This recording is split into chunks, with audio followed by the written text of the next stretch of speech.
Assalamualaikum warahmatullahi wabarakatuh.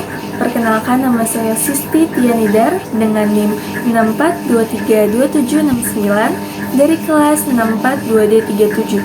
Di sini saya akan menjelaskan mengenai tugas karakter building tentang tugas 6, yaitu pendidikan anti korupsi.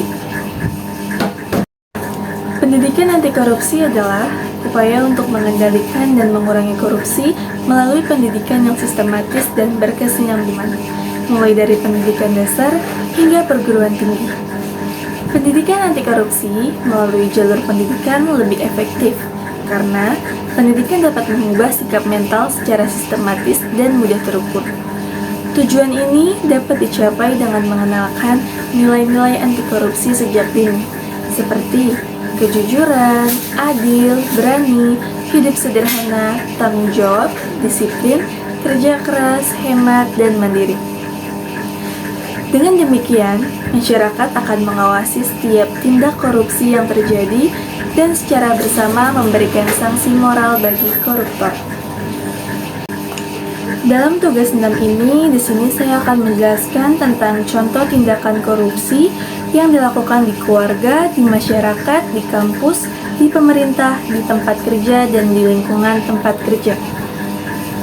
Untuk yang pertama ialah tindakan korupsi di keluarga. Contoh tindakan korupsi di keluarga ialah seorang kakak yang mencurangi adiknya dalam permainan atau kompetisi. Lalu, bagaimana sih alasan tindakan korupsi tersebut? Alasan tindakan korupsi tersebut ialah karena adanya keinginan untuk menang, kurangnya pemahaman tentang kejujuran dan keadilan, kebiasaan berbohong, dan kecemburuan. Lalu, saran yang ditawarkan ialah dengan mengajarkan pentingnya kejujuran, keadilan, dan sportivitas dan memberikan contoh yang baik. Lalu yang kedua ialah tindakan korupsi di masyarakat. Contoh tindakan korupsi di masyarakat ialah petugas atau oknum tertentu mengambil sebagian atau seluruh uang bantuan sosial yang seharusnya diperuntukkan bagi masyarakat miskin. Alasan tindakan korupsi tersebut ialah karena adanya keserakahan untuk mendapatkan keuntungan dengan cepat dan kurangnya kesadaran hukum bahwa korupsi adalah perbuatan yang salah dan dapat dihukum.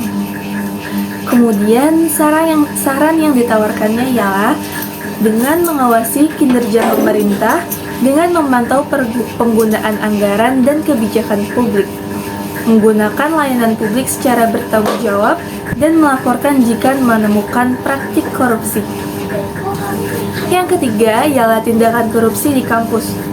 Contoh tindakan korupsi di kampus ialah mengambil atau menggunakan aset kampus untuk keuntungan pribadi, seperti komputer, peralatan laboratorium, atau buku-buku di perpustakaan.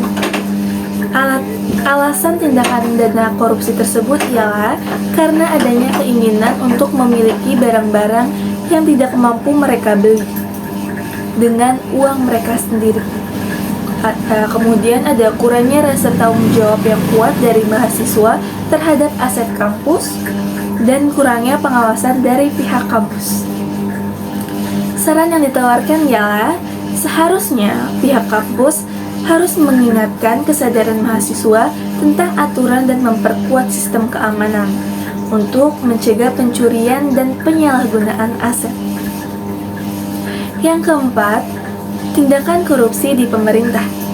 Contoh tindakan korupsi di pemerintah ialah seorang pejabat dinas pekerjaan umum menerima suap dari kontraktor agar memenangkan tender proyek bangunan jalan.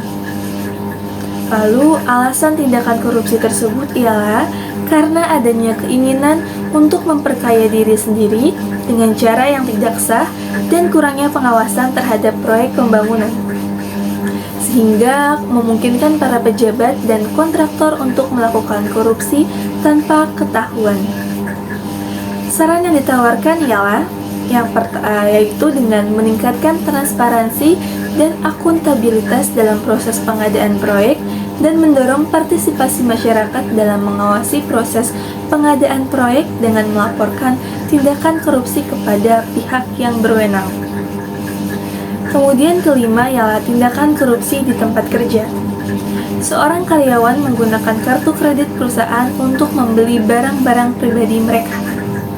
Alasan tindakan korupsi tersebut ialah karena kurangnya kontrol internal, lemahnya pencegahan aturan yang jelas tentang penggunaan kartu kredit perusahaan, dan keinginan untuk memperkaya diri sendiri dengan cara yang tidak sah.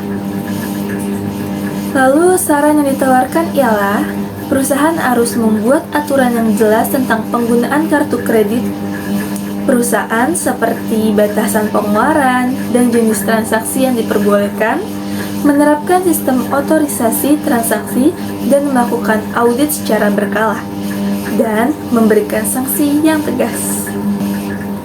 Baik, berikut ialah penjelasan mengenai tugas 6 tentang pendidikan anti korupsi yang telah saya kerjakan. Terima kasih dan mohon maaf jika ada kesalahan. Wassalamualaikum warahmatullahi wabarakatuh.